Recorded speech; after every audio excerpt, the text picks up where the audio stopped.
Good evening. I hope you've had a wonderful day today. Welcome to BVJ's Bedtime Stories. My name is Big Voice J, and this is a show where we get you ready for a great night's sleep with some old familiar stories that you haven't heard in a while. Links to every story can be found in the show notes at our website, bedtimewithbvj.com.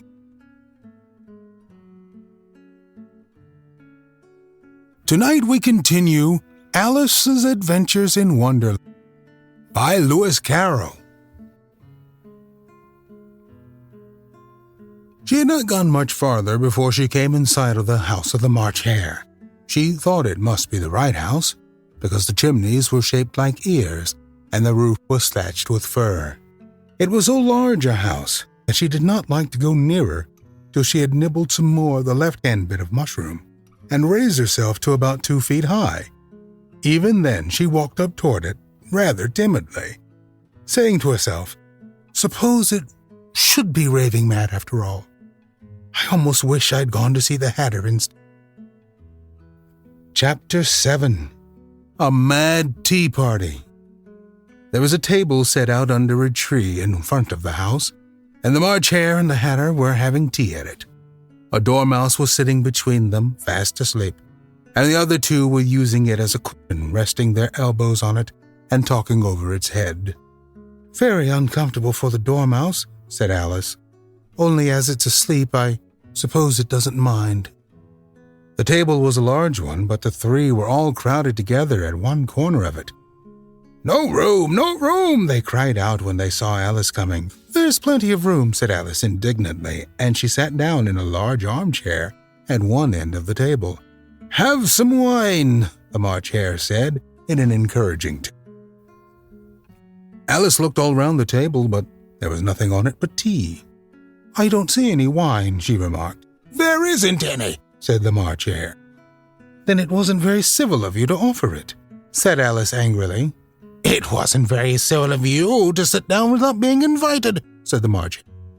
"I didn't know it was your table," said Alice. "It's laid for a great many more than 3.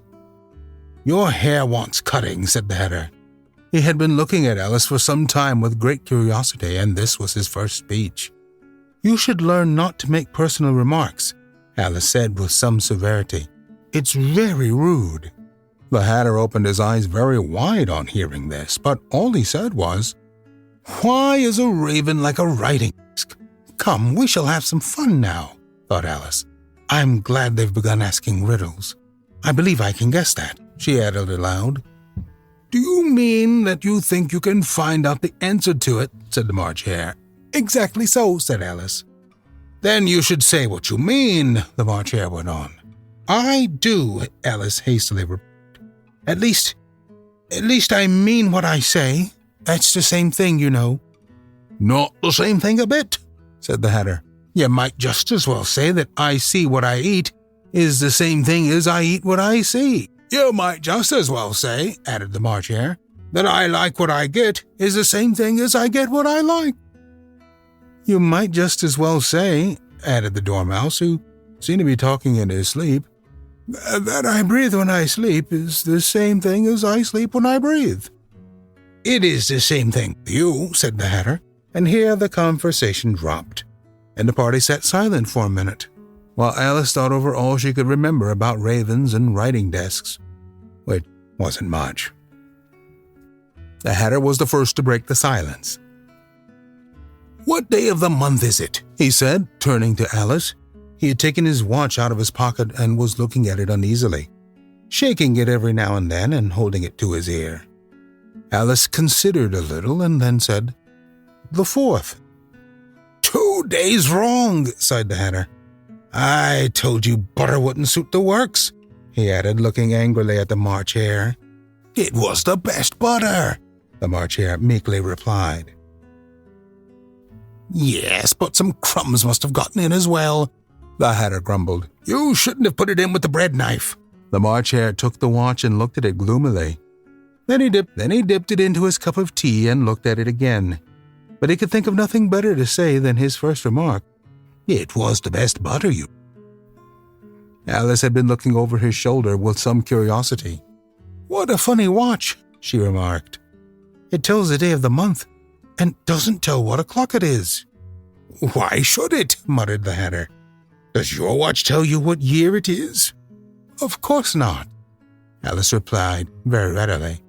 "But that's because it stays the same year for such a long time together." "Which is just the case with mine," said the Hatter. Alice felt dreadfully. The Hatter's remark seemed to have no sort of meaning in it, and yet it was certainly English. "I don't quite understand you," she said, as politely as she could. "The Dormouse is asleep again," said the Hatter, and he poured a little hot tea upon his nose. The Dormouse shook his head impatiently and said, without opening his eyes, Of course, that's just what I was going to remark myself." "Have you guessed the riddle yet?" the Hatter said, turning to Alice again. "No, I give it up," Alice replied. "What's the answer?" "I haven't the slightest idea," said the Hatter. "Nor I," said the March Hare. Alice sighed wearily.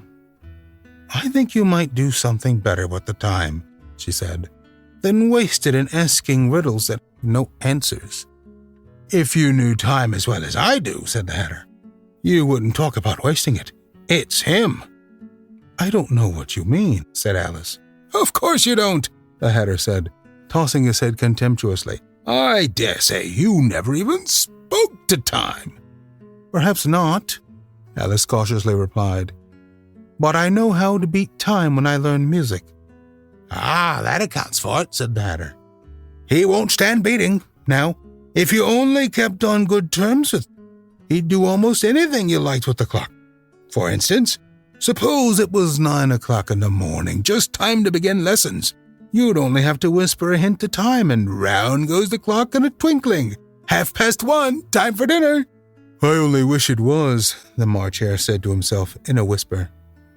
"That would be good, certainly," said Alice thoughtfully. "But then I shouldn't be hungry for it, you know." "Not at first, perhaps," said the Hatter. "But you could keep it to 1:30 as long as you liked." "Is that the way you manage?" Alice asked. The Hatter shook his head mournfully. "Not I," he replied. "We quarreled last March, just before he went mad, you know," pointing with his teaspoon at the March Hare. "It was at the great concert given by the Queen of Hearts, and I had to sing 'Twinkle, Twinkle, Little Bat, How I Wonder What You're At.' You know the song, perhaps?" "I've heard something like it," said Alice. "It goes on, you know," the Hatter continued, "in this way. Up above the world you fly, like a tea tray in the sky. Twinkle, twinkle," here the Dormouse shook itself and began singing in its sleep. "Twinkle, twinkle, twinkle, twinkle," and went on so long that they had to pinch it to make it stop. "Well, I'd hardly finished the first verse," said the Hatter, when the Queen jumped up and bawled out, "He's murdering the time! Off with his head!" "How dreadfully savage!" exclaimed Alice. "And ever since that," the Hatter went on in a mournful tone, "he won't do a thing I ask. It's always 6 o'clock now." A bright idea came into Alice's head. "Is that the reason so many tea things are put out here?" she asked.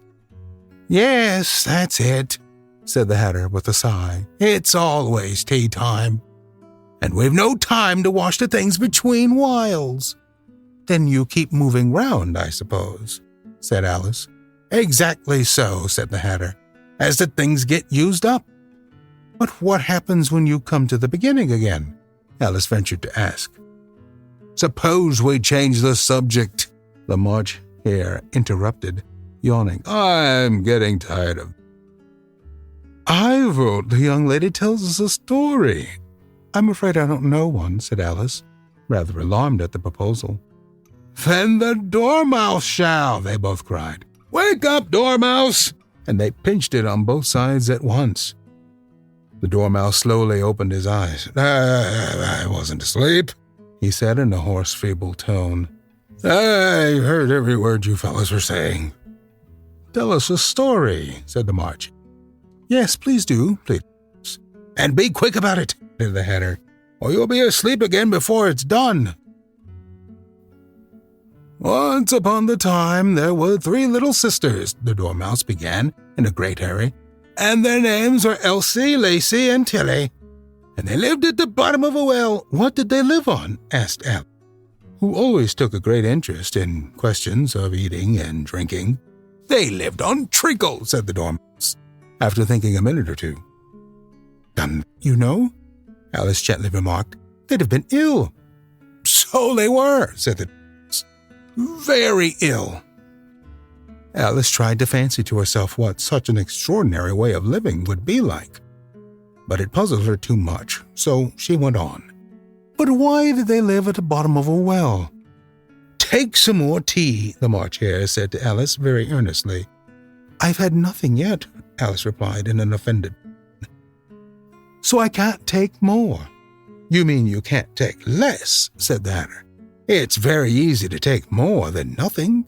"Nobody asked your opinion," said Alice. "Who's making personal remarks now?" the Hatter asked triumphantly. Alice did not quite know what to say to this, so she helped herself to some tea and bread and butter, and then turned to the Dormouse and repeated her question. "Why did they live at the bottom of a well?" The Dormouse again took a minute or two to think about it, and then said, "It was a treacle well." "There's no such thing." Alice was beginning very angrily, but the Hatter and the March Hare went, "Shh," and the Dormouse sulkily remarked, "If you can't be civil, you'd better finish the story for yourself." "No, please go on," Alice said very humbly. "I won't interrupt again. I dare say there may be one." "One indeed," said the Dormouse indignant. However, he consented to go on. "And so these 3 little sisters, they were learning to draw, you know." "What did they draw?" said Alice, quite forgetting her promise. "Treacle," said the Dormouse, without considering it all this time. "I want a clean cup," interrupted the Hatter. "Let's all move one place on." He moved on as he spoke, and the Dormouse followed him. The March Hare moved into the Dormouse's place, and Alice, rather unwillingly, took the place of the March Hare. The Hatter was the only one who got any advantage from the change, and Alice was a good deal worse off than before, as the March Hare had just upset the milk jug into his plate. Alice did not wish to offend the Dormouse again, so she began very cautiously. "But I don't understand. Where did they draw the treacle from?" "You can draw water out of a water well," said the Hatter. "So I think you could draw treacle out of a treacle well. Eh, stupid?" "But they were in the well," Alice said to the Dormouse, not choosing to notice this last. "Of course they were," said the Dormouse. "Well in." This answer so confused poor Alice that she let the Dormouse go on for some time without interrupting it. "They were learning to draw," the Dormouse went on, yawning and rubbing its eyes, for it was getting very sleepy. "And they drew all manner of things, everything that begins with an M." "Why with an M?" said Alice. "Why not?" said the March Hare. Alice was silent. The Dormouse had closed its eyes by this time and was going off into a doze, but on being pinched by the Hatter it woke up again with a little shriek and went on. "That begins with an M. Such mousetraps and the moon and memory. Muchness. You know you say things are much of a muchness. Did you ever see such a thing as a drawing of a muchness?" "Really, now you ask me," said Alice, very much confused. "I don't think." "And you shouldn't talk," said the Hatter. This piece of rudeness was more than Alice could bear. She got up in great disgust and walked off. The Dormouse fell asleep instantly, and neither of the others took the least notice of her going, though she looked back once or twice, half hoping that they would call after her. The last time she saw them, they were trying to put the Dormouse into the teapot. "At any rate, I'll never go there again," said Alice, as she picked her way through the wood. "It's the stupidest tea party I ever was at in all my life." Just as she said this, she noticed that one of the trees had a door leading right into it. "That's very curious," she thought. "But everything's curious today. I think I may as well go in at once." And in she went. Once more she found herself in the long hall and close to the little glass table. "Now I'll manage better this time," she said to herself, and began by taking the little golden key and unlocking the door that led into the garden. Then she went to work nibbling at the mushroom. She had kept a piece of it in her pocket till she was about a foot high. Then she walked down the little passage, and then she found herself at last in the beautiful garden, among the bright flower beds and the cool fountains. Chapter 8. The Queen's Croquet Ground. A large rose tree stood near the entrance of the garden, the roses growing on it were white. But there were 3 gardeners at it, busily painting them red. Alice thought this a very curious thing, and she went nearer to watch them. And just as she came up to them, she heard one of them say, "Look out now, Five! Don't go splashing paint over me like that." "I couldn't help it," said Five in a sulky tone. "Seven jogged my elbow." In which Seven looked up and said, "That's right, Five. Always lay the blame on others." "You'd better not talk," said Five. "I heard the Queen say only yesterday you deserved to be beheaded." "What for?" was the one who had spoken first. "That's none of your business, too," said Seven. "Yes, it is his business," said Five. "And I'll tell him it was for bringing the cooked tulip roots instead of onions." Seven flung down his brush and had just begun, "Well, all the unjust things," when his eye chanced to fall upon Alice, as she stood watching them, and he checked himself suddenly. The others looked round also, and all of them bowed low. "Would you tell me," said Alice a little timidly, "why you were painting those roses?" Five and Seven said nothing, but looked at Two. Two began in a low voice.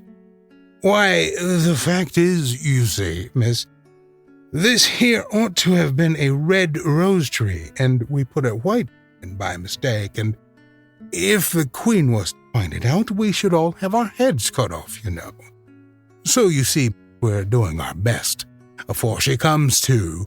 At this moment, Five, who had been anxiously looking across the garden, called out, "The Queen! The Queen!" And the 3 gardeners instantly threw themselves flat upon their faces. There was the sound of many footsteps, and Alice looked round, eager to see the Queen.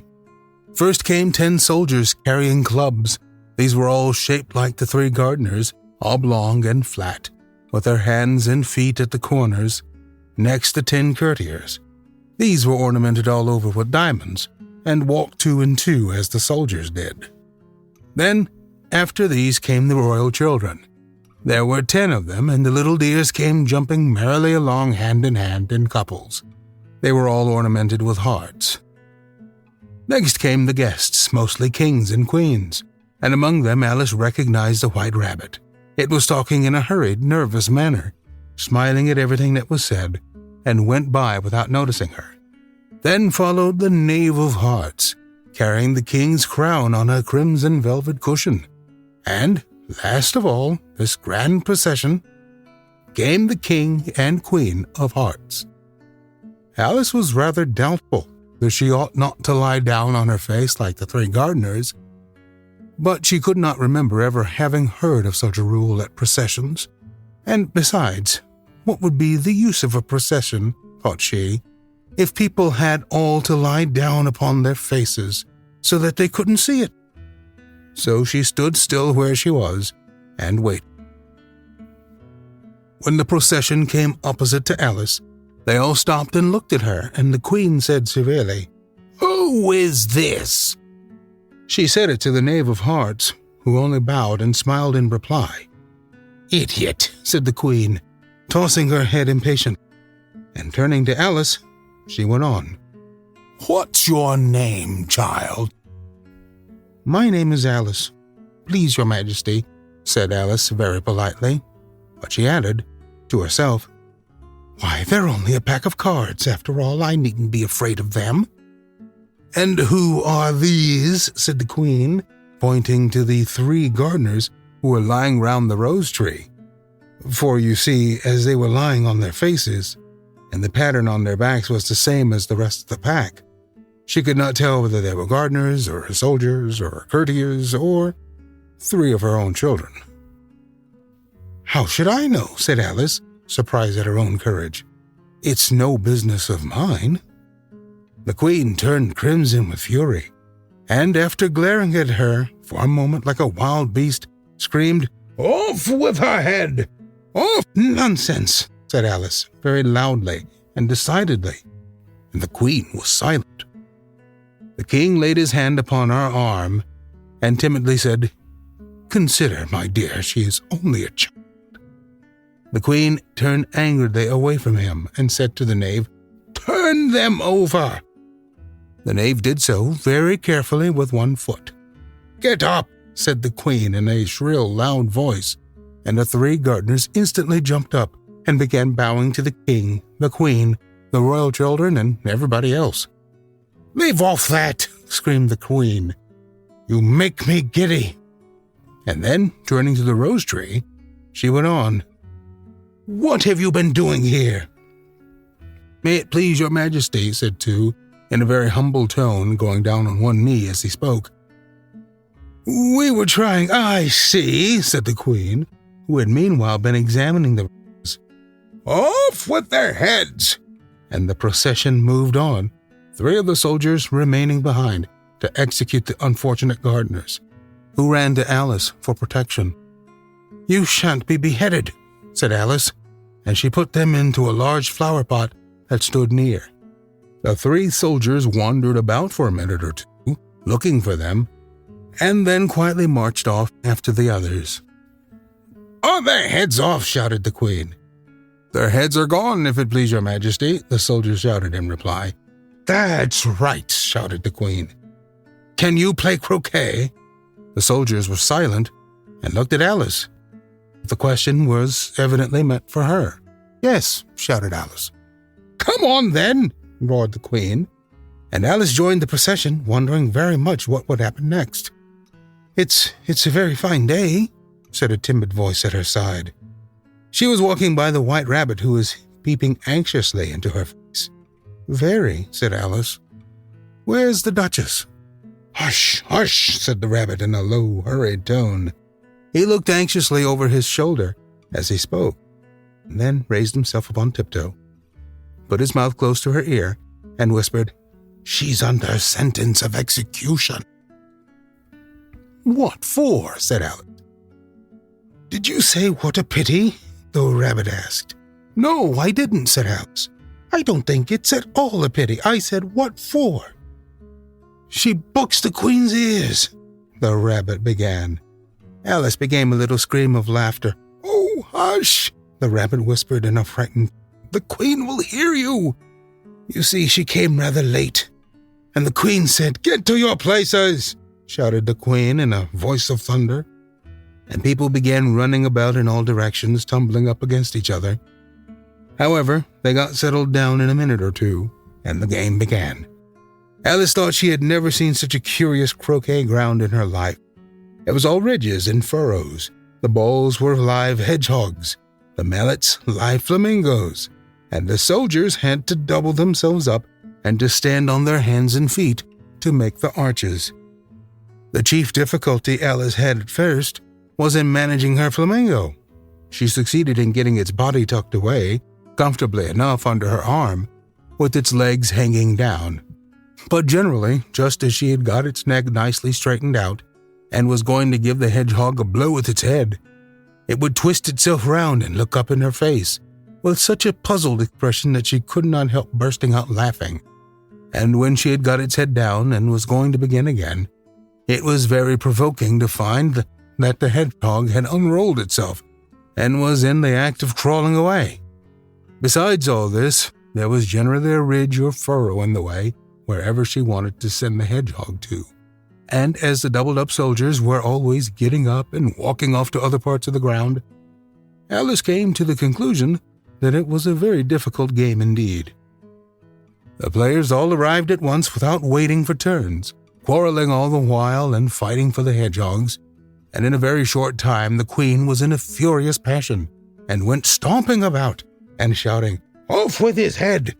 or "Off with her head!" about once in a minute. Alice began to feel very uneasy.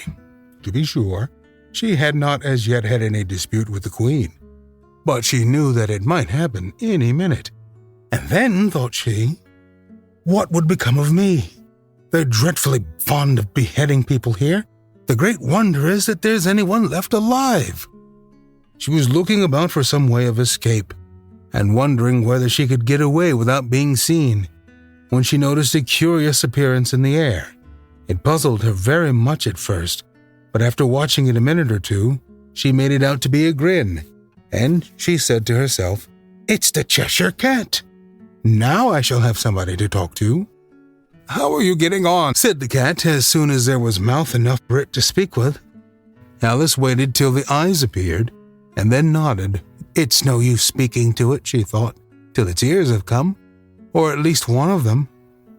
In another minute the whole head appeared, and then Alice put down her flamingo and began an account of the game, feeling very glad she had someone to listen to her. The cat seemed to think that there was enough of it now in sight, and no more of it appeared. "I don't think they play it all fairly," Alice began, in rather a complaining tone. "And they all quarrel so dreadfully, one can't hear oneself speak. And they don't seem to have any rules in particular. At least if they are, nobody attends to them. And you've no idea how confusing it is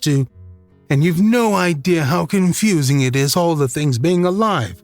For instance, there's the arch I've got to go through next, walking about at the other end of the ground. And I should have croqueted the Queen's hedgehog just now, only it ran away when it saw mine coming." "How do you like the Queen?" said the cat, in a low voice. "Not at all," said Alice. "She's so extremely—" Just then, she noticed that the Queen was close behind her, listening, so she went on, "Likely to win, that it's hardly worthwhile finishing the game." The Queen smiled and passed. "Who are you talking to?" said the King, going up to Alice and looking at the cat's head with great curiosity. "It's a friend of mine, a Cheshire Cat," said Alice. "Allow me to introduce it." "I don't like the look of it at all," said the King. "However, it may kiss my hand, if it likes." "I'd rather not," the cat remarked. "Don't be impertinent," said the King. "And don't look at me like that." He got behind Alice as he spoke. "A cat may look at a king," said Alice. "I've read that in some book, but I don't remember where." "Well, it must be removed," said the King very decidedly, and he called the Queen, who was passing at the moment. "My dear, I wish you would have this cat removed." The Queen had only one way of settling all difficulties, grand or small. "Off with his head," she said, without even looking round. "I'll fetch the executioner myself," said the King eagerly, and he hurried off.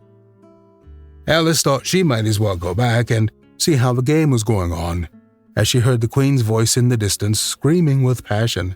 She had already heard her sentence 3 of the players to be executed for having missed their turns, and she did not like the look of things at all, as the game was in such confusion that she never knew whether it was her turn or not. So she went in search of her hedgehog. The hedgehog was engaged in a fight with another hedgehog, which seemed to Alice an excellent opportunity for croqueting one of them with the other. The only difficulty was that her flamingo was gone across to the other side of the garden, where Alice could see it trying in a helpless sort of way to fly up into a tree. By the time she had caught the flamingo and brought it back, the fight was over, and both the hedgehogs were out of sight. "But it doesn't matter much," said Alice, "as all the archers are gone from this side of the ground." So she tucked it away under her arm, that it might not escape again, and went back for a little more conversation with her friend. When she got back to the Cheshire Cat, she was surprised to find quite a large crowd collected round it. There was a dispute going on between the executioner, the King, and the Queen, who were all talking at once, while all the rest were quite silent and looked very uncomfortable. The moment Alice appeared, she was appealed to by all 3 to settle the question, and they repeated their arguments to her, though as they all spoke at once, she found it very hard indeed to make out exactly what they said. The executioner's argument was that you couldn't cut off a head unless there was a body to cut it off from, that he had never had to do such a thing before, and he wasn't going to begin at his time of life. The king's argument was that anything that had a head could be beheaded, and that you weren't to talk nonsense. The queen's argument was that if something wasn't done about it in less than no time, she'd have everybody executed, all round. It was this last remark that had made the whole party look so grave and anxious. Alice could think of nothing else to say but, "It belongs to the Duchess. You'd better ask her about it." "She's in prison," the queen said to the executioner. "Fetch her here." And the executioner went off like an arrow. The cat's head began fading away the moment he was gone, and by the time he had come back with the Duchess, it had entirely disappeared. So the king and the executioner ran wildly up and down looking for it, while the rest of the party went back to the game.